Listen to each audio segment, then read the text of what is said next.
Assalamualaikum warahmatullahi wabarakatuh. Halo teman-teman, apa kabar?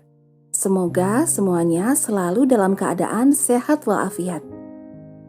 Oke, hari ini Alam Sukma akan membacakan sebuah cerita tentang kisah 5 anak muda yang mengalami kejadian mengerikan di sebuah hutan di Kalimantan. Tanpa banyak basa-basi, langsung saja kita masuk ke ceritanya. Dan Alam Sukma dimulai dari sekarang.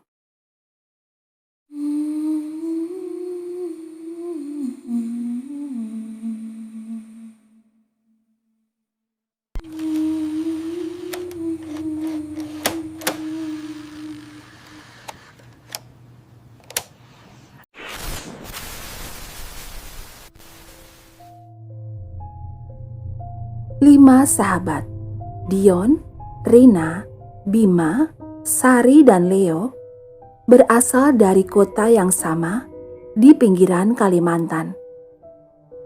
Tetapi terpisah oleh tuntutan kuliah. Setelah 3 tahun, mereka memutuskan untuk berkumpul kembali, merayakan persahabatan. Sore itu, di sebuah kafe kecil yang ramai, 5 sahabat duduk mengelilingi meja dengan peta Kalimantan yang sudah usang terbentang di tengah.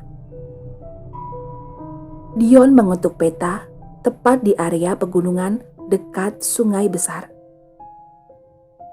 Oke, dengarkan baik-baik. Kita tidak akan ke Rinjani atau Semeru. Itu terlalu biasa. Kita akan menembus hutan adat di sekitar Sungai Hitam sampai ke air terjun kembar. Tempat yang konon dijaga oleh anak Sima loh. Rina menghela nafas, menyodokkan peta dengan pena. Dion, itu kawasan Tembawang yang disakralkan. Bahkan pemandu lokal pun menolak masuk. Ada mitos tentang anak Sima, entitas yang memakan jantung. Dan kita tidak boleh menganggap remeh kepercayaan orang Dayak. Dion tertawa meremehkan sambil menyandarkan diri di kursi. Persis. Itulah kenapa ini seru. Anak Sima, Kuyang, apapun itu cuma cerita yang dibesar-besarkan untuk menakut-nakuti. Ini adalah tes persahabatan kita, Rina. 3 hari, 2 malam. Aku udah menyiapkan semuanya. Wajah Leo langsung memucat sambil memegang gelas kopi yang dingin. Menyiapkan apaan, Dion? Aku mendengar cerita dari pamanku. Di sana kabutnya tebal sekali, dan kalau kau salah langkah, kau tidak akan pernah bisa keluar. Aku lebih baik kita ke pantai aja deh. Kemudian Sari tersenyum menenangkan sambil menepuk pundak Leo.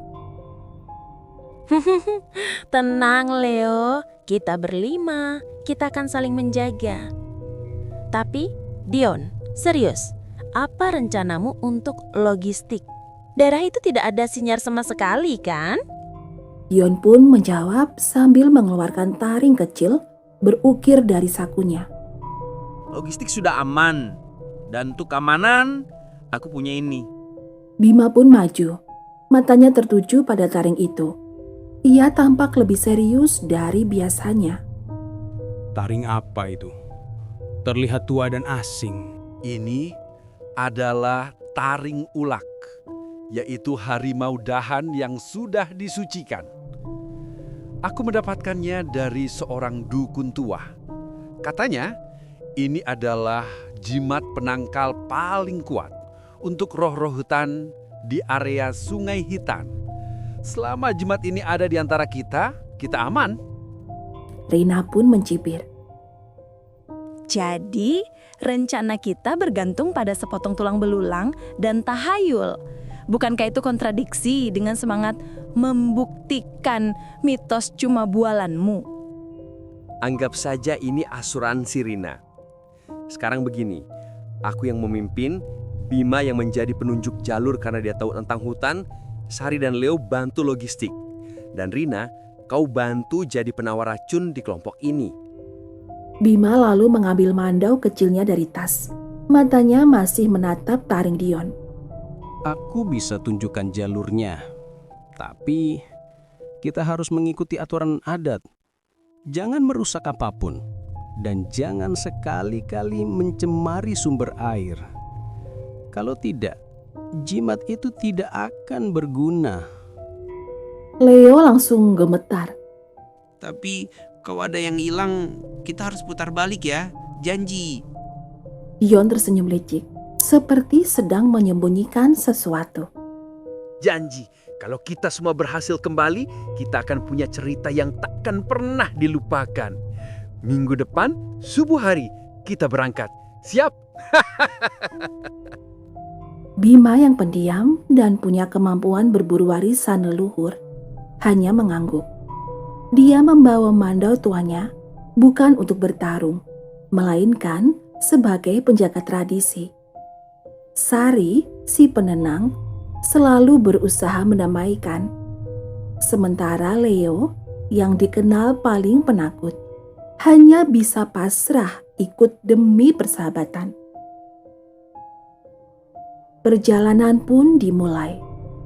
Saat baru saja memasuki kawasan hutan, mereka langsung disambut dengan keheningan yang menyesakkan dan udara yang lembab. Semakin dalam, hutan terasa semakin liar.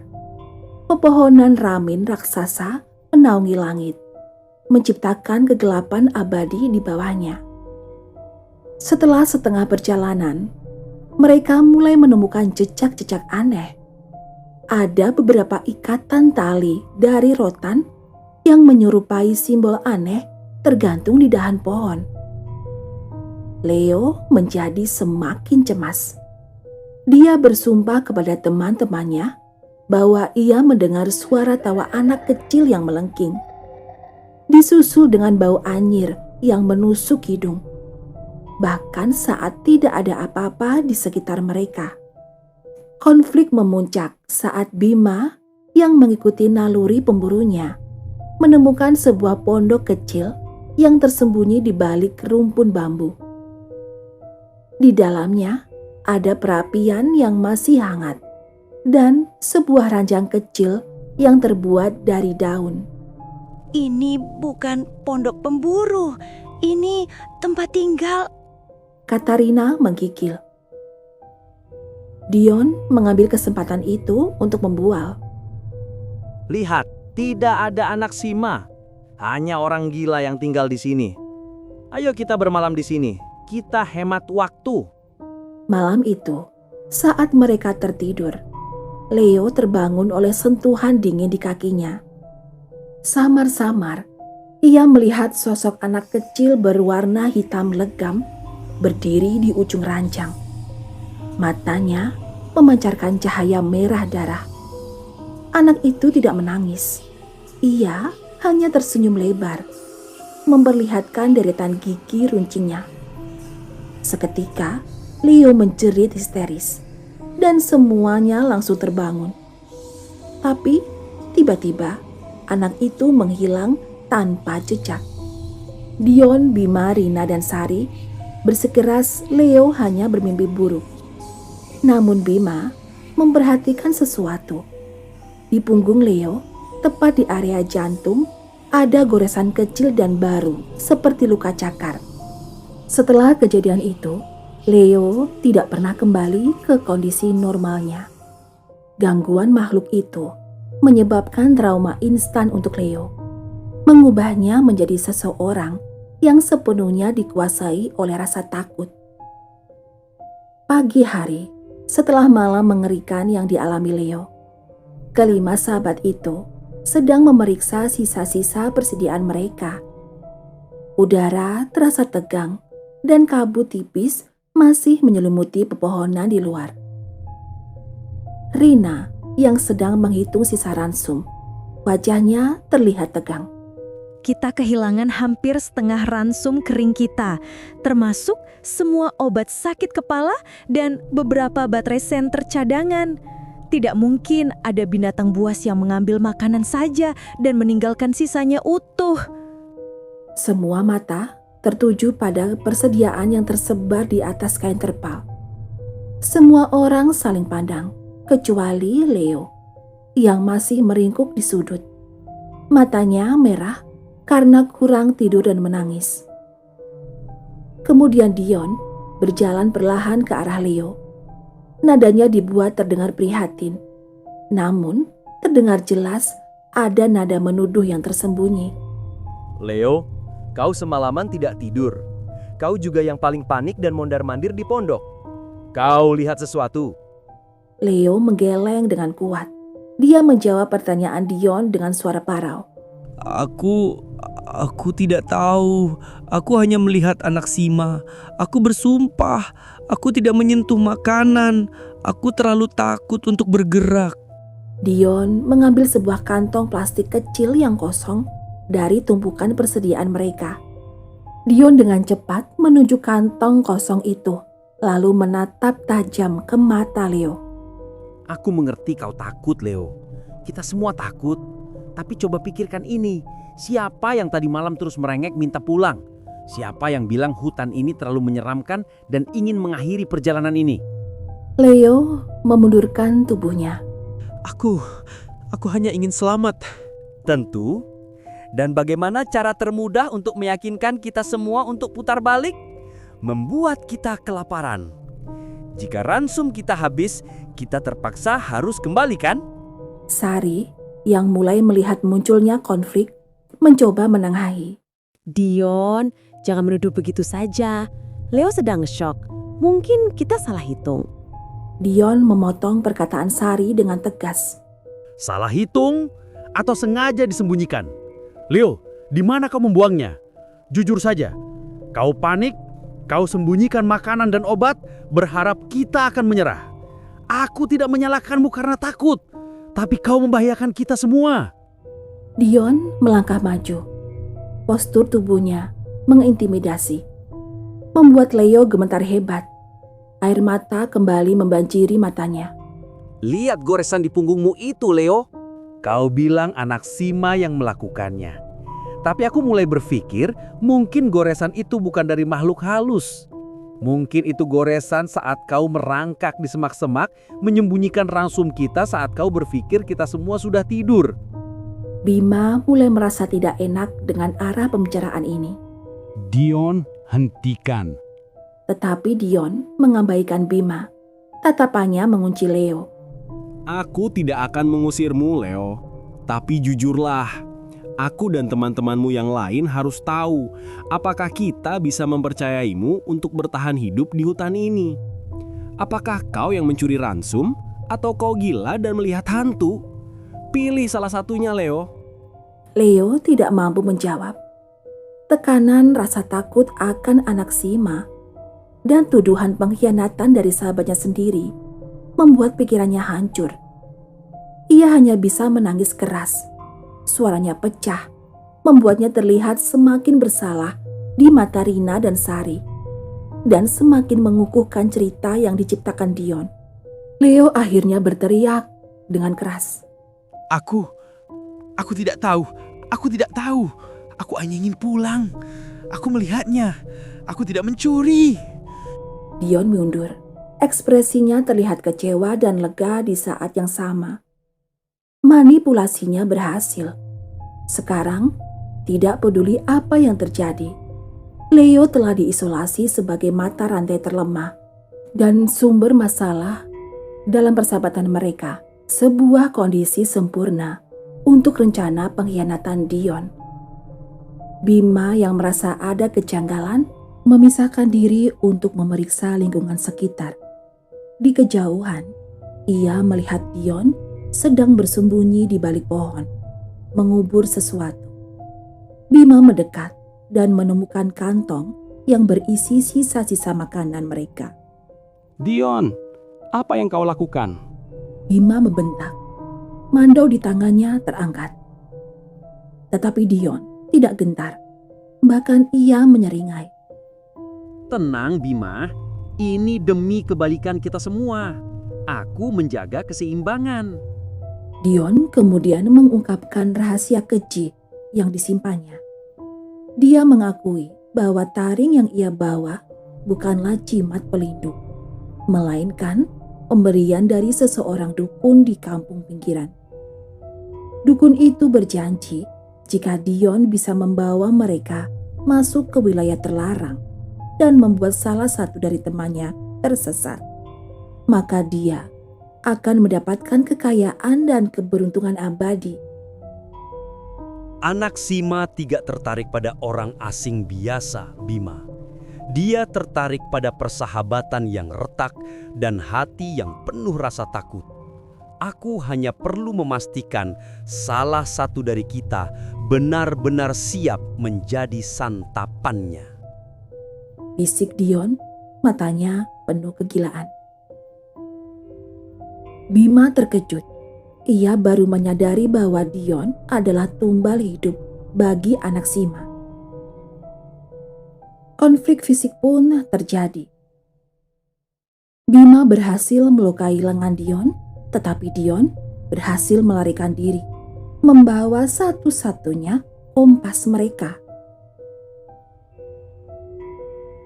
Akhirnya Bima kembali ke pondok, menceritakan pengkhianatan Dion. Rina dan Sari syok. Leo hanya bisa menangis ketakutan. Mereka memutuskan untuk segera keluar dari hutan. Namun di saat mereka bersiap menembus kegelapan, Rina menemukan sesuatu di dalam tumpukan pakaian Bima. Taring ukiran kuno yang sama dengan yang diklaim Dion. Akhirnya misteri terpecahkan. Bima, ini apa? Rina menunjukkan taring itu. Wajah Bima berubah pucat. Itu tidak mungkin. Aku kehilangannya sebelum kita masuk hutan. Tiba-tiba, suara Dion terdengar dari balik semak-semak. Bukan suara kesakitan, melainkan tawa yang dingin. Dion keluar, tapi kali ini ia tidak sendirian. Di bahunya, duduklah anak Sima yang kurus, kering, dengan kulit abu-abu pucat. Tersenyum lebar, sangat lebar, hingga seluruh gigi-gigi runcingnya terlihat. Kau salah, Rina. Aku tidak pernah butuh jimat. Bimalah yang membawa jimat itu sejak awal. Dia selalu paling percaya takhayul, paling merasa tahu tentang hutan ini. Dia adalah yang dijanjikan ke dukun, bukan aku. Dia yang secara tidak sengaja membuka pintu untuk anak Sima. Rina, Sari, dan Leo memandang Bima dengan ngeri. Bima, katakan itu tidak benar, teriak Sari. Bima menunduk, air mata mengalir. Aku memang mendapatkannya dari kakek. Kakek bilang taring ini menjamin kita aman. Tapi ada syaratnya. Satu persahabatan harus dikorbankan agar yang lain bisa hidup. Aku tidak pernah mau mengkhianati kalian. Aku hanya ingin kita semua selamat. Aku pikir anak Sima akan memilih yang paling lemah. Dion tertawa lebih keras. Kau salah, Bima. Anak Sima tidak memakan yang lemah. Dia memakan yang paling dekat dengan sumber pengkhianatan. Dia memakan hati yang penuh konflik. Di saat Dion berteriak, di saat itu juga anak Sima di bahunya tiba-tiba melompat, bukan ke arah Bima, tapi ke arah Dion. Dion mencerit. Namun terlambat. Dalam sekejap, anak Sima itu merobek dan mencabik dada Dion dengan cakar hitamnya. Darah menyembur. Rina, Sari, dan Leo terpaku, menyaksikan Dion tersungkur dan anak Sima itu mulai melahap jantung Dion dengan rakus. Setelah anak Sima selesai memakan jantung Dion, secara brutal, makhluk itu kemudian menoleh ke arah Bima, Rina, dan Sari. Namun sosoknya tidak lagi mengerikan. Ia terlihat tenang, bahkan puas. Ia hanya mengangguk kecil, lalu menghilang ke dalam hutan. 3 sahabat yang tersisa berhasil keluar dari hutan keesokan harinya. Trauma dan bisu. Mereka melaporkan hilangnya Dion sebagai kecelakaan di hutan yang liar. Didukung oleh Bima yang menggunakan pengetahuannya tentang alam untuk mengarang cerita yang meyakinkan. Bertahun-tahun berlalu. Kini Sari telah menikah dan Leo pindah ke luar pulau. Sementara itu, Bima tetap tinggal hancur oleh rasa bersalah. Sedangkan Rina yang dulunya seorang realis yang kuat, kini mencoba mengubur traumanya dengan bekerja sebagai aktivis lingkungan di sebuah desa terpencil di Kalimantan, jauh dari kota asal mereka. Dia berusaha keras membangun kehidupan baru, tetapi mimpi buruk tentang tawa melengking anak Sima dan mata merahnya tidak pernah hilang. Rina tinggal sendirian di sebuah rumah panggung kayu sederhana yang menghadap ke kebun. Malam itu sunyi, udara dingin dan lembab. Dia sedang duduk di teras membalas email ketika ia merasakan keheningan yang sangat dalam. Bukan keheningan desa biasa, melainkan keheningan yang terasa kosong, seolah semua suara kehidupan di sekitar telah ditelan. Kemudian lampu listrik di rumahnya mulai berkedip-kedip, lalu padam sepenuhnya, meninggalkan Rina dalam kegelapan total, hanya diterangi oleh layar laptopnya. Rina memutuskan masuk ke dalam untuk mengambil senter. Saat ia melangkah di lantai kayu, ia merasakan sensasi dingin yang menyengat menembus telapak kakinya. Padahal cuaca malam itu tidak terlalu dingin. Saat ia mencapai kamar tidurnya, Rina mencium aroma yang sangat dikenalnya dari malam mengerikan di pondok hutan. Bau anyir darah dan lumpur basah yang menusuk hidung, diikuti oleh aroma manis yang memuakkan. Ia menyalakan senter, cahayanya menyapu ruangan. Tidak ada apa-apa. Tiba-tiba dari kegelapan, di luar jendela, Rina mendengar suara-suara yang membuatnya merinding dan langsung melumpuhkan kakinya. Itu adalah tangisan bayi, lemah dan serak, yang terdengar persis seperti yang didengar Leo malam itu di pondok. Rina menutup mulutnya. Dia tahu persis apa arti suara itu. Itu bukan bayi manusia. Itu adalah panggilan anak Sima. Ia mencoba menahan nafas, berharap makhluk itu akan pergi dalam kegelapan. Ia teringat wajah Bima yang penuh keputusasaan dan kesadaran mengerikan bahwa taring itu adalah kutukan. Sesaat kemudian tangisan bayi itu berhenti. Keheningan kembali datang. Kali ini lebih berat dan lebih dekat. Rina merasa bulu kuduknya merinding, seolah-olah ada seseorang yang berdiri tepat di belakangnya. Ia tidak berani menoleh. Namun tiba-tiba ia merasakan sentuhan yang sangat dingin dan lembut di punggungnya, tepat di antara tulang belikat. Sentuhan itu diikuti oleh rasa sakit yang tajam dan cepat, seperti tusukan kuku yang sangat runcing dan dingin menembus kulitnya. Rina tidak sempat berteriak. Yang ia rasakan kedinginan yang luar biasa, yang menyebar cepat dari punggung ke seluruh dadanya, diikuti oleh sensasi hampa yang mengerikan, seolah-olah sebuah beban berat tiba-tiba diangkat dari dalam rongga dadanya. Kemudian ia tersungkur ke lantai. Senter yang dipegangnya terjatuh dan bergulir. Cahayanya yang lemah menyoroti dinding kamar yang gelap. Di pagi hari, penduduk desa menemukan Rina tergeletak tak bernyawa di lantai kamarnya. Tidak ada tanda-tanda perampokan atau kekerasan. Namun, hasil pemeriksaan yang dirahasiakan menunjukkan bahwa jantung Rina telah hilang.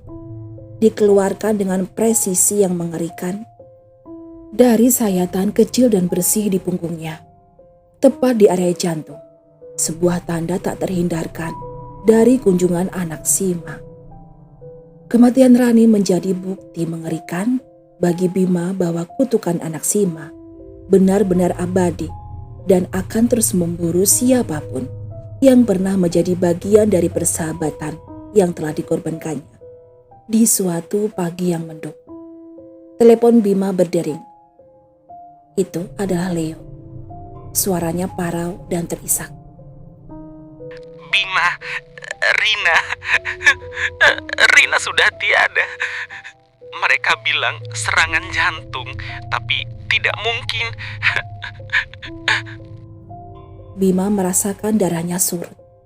Jantungnya berdebar kencang, bukan karena terkejut, melainkan kengerian nyata yang selama ini ia hindari. Bima menjawab dengan suara serak dan datar. Di mana dia ditemukan, Leo? Di rumahnya, di desa itu. Aku tidak mengerti. Dia sehat sekali. Bima, aku takut. Kau ingat kan tentang malam itu? Bima lalu memejamkan mata, memegang erat taring kuno di saku celananya. Aku ingat, aku akan ke sana. Bima segera mengakhiri panggilan. Dia tidak peduli dengan detail yang disajikan polisi. Dia tahu penyebab kematian Rina yang sebenarnya. Itu bukan serangan jantung. Itu adalah bayaran untuk keselamatan Bima.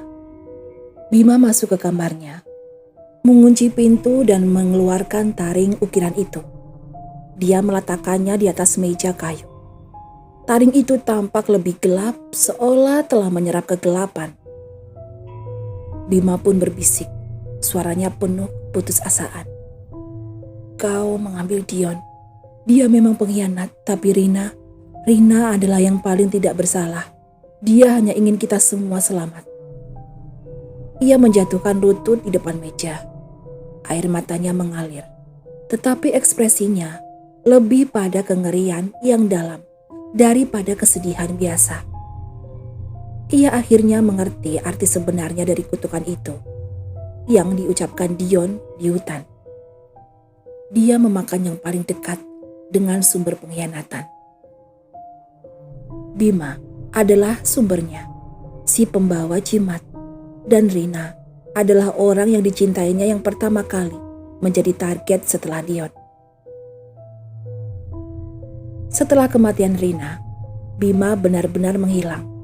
Ia memutuskan kontak, menolak menjawab telepon, dan pindah tanpa meninggalkan jejak. Tindakan ini didorong oleh kengerian dan keyakinan bahwa isolasi total adalah satu-satunya perisai bagi sisa sahabatnya. Lalu bagaimana dengan Sari dan Leo? Sari yang dikenal paling menenangkan dan penuh kasih sayang merasa sangat hancur karena kepergian Rina dan hilangnya Bima secara misterius. Namun, ia memilih untuk melanjutkan hidup, menikah dan menetap di ibu kota. Ia berharap jarak dan kehidupan normal akan melindunginya dari bayangan hutan. Sari menjalani kehidupan yang bahagia sampai ia melahirkan seorang putri. Disinilah kutukan taring menemukan cara baru untuk menyerang. Kedekatan emosional anak Sima tidak lagi mengejar Sari secara langsung, karena Bima telah memutuskan ikatan fisik, tetapi mengincar orang yang paling dicintai Sari. Beberapa bulan setelah kelahiran putrinya, Sari mulai mendengar cerita-cerita aneh dari suaminya dan pengasuhnya tentang bayangan hitam anak kecil yang terlihat di sekitar rumah. Suatu malam, Sari bangun karena merasakan hawa dingin yang menusuk. Ia melihat sekilas sosok kecil berwarna hitam legam yang berdiri di samping ranjang bayinya. Sosok itu tidak menoleh ke arah Sari, melainkan membungkuk di atas boks bayi putrinya. Sari pun seketika menjerit histeris. Lalu anak Sima itu menghilang secepat kilat. Saat Sari memeriksa putrinya masih hidup. Tetapi wajahnya tampak pucat dan layu. Dan dia mengalami penurunan kesehatan yang drastis tanpa sebab medis yang jelas. Dalam hitungan minggu, bayi Sari meninggal. Sari tidak tahu bahwa kutukan anak Sima adalah hukuman yang berulang pada pemilik jimat, yaitu Bima. Karena Bima telah memutuskan hubungannya dengan Sari, anak Sima menghukumnya dengan mengambil yang paling dicintai Sari sebagai perpanjangan dari hukuman Bima yang memilih hidup dalam kesendirian. Sari ditinggalkan dalam penderitaan yang tak terperikat.